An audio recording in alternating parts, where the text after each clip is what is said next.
নমস্কার বন্ধুরা, আজ আমি তোমাদের নেক্সট ভিডিও নিয়ে চলে এসেছি। আজ আমি তোমাদের কিছু গুরুত্বপূর্ণ কোশ্চেন লেখাবো, খুব গুরুত্বপূর্ণ।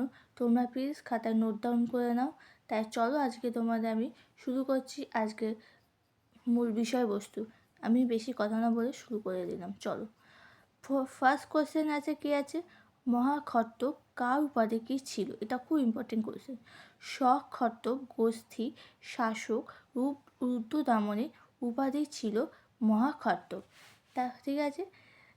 নেক্সট সেকেন্ড কোশ্চেন হচ্ছে, শক ও সাতবাহন লড়াইয়ের প্রথম দিকে কে সফলতা হয়েছিল?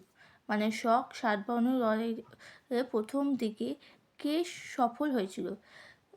শক শাসক নহপান সফল হয়েছে, মানে শক শাসকের নহপান সফল হয়েছিলেন। থার্ড নম্বর কোশ্চেন হচ্ছে, করদ রাজ্য কাদের বলা? এটা খুব ইম্পর্টেন্ট, এটা অনেক সময় অনেক জায়গায় থাকে না, এটা খুঁজে তোমাদের আমি লিখিয়ে দিলাম।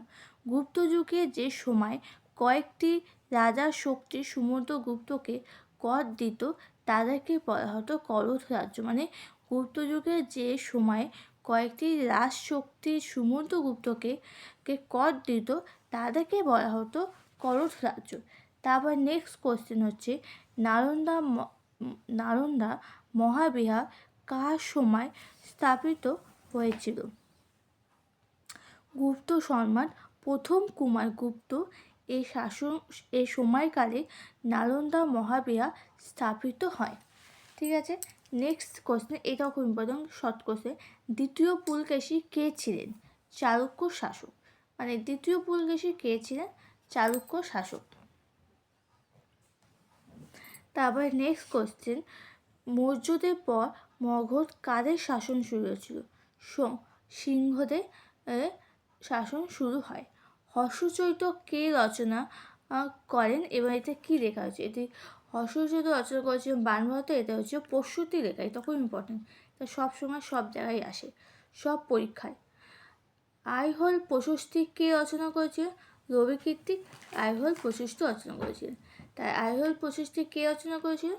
রবি কীর্তিক ও আইহোল প্রশস্তি। তাই বন্ধুরা, আজকের মতো এই ভিডিওটা আমি এখানেই শেষ করলাম। এই কোশ্চেনগুলো তোমরা ভালো করে লিখে নিও, আর কোনো অসুবিধা হলে প্লিজ কমেন্ট করে জানিও। তাই আজকে আমি ভিডিওটা এন্ড করছি। তাই আবার পরে নেক্সট ভিডিও নিয়ে আমি নতুন কোশ্চেন নিয়ে চলে আসবো। তাই আজকের মতো রাখছি।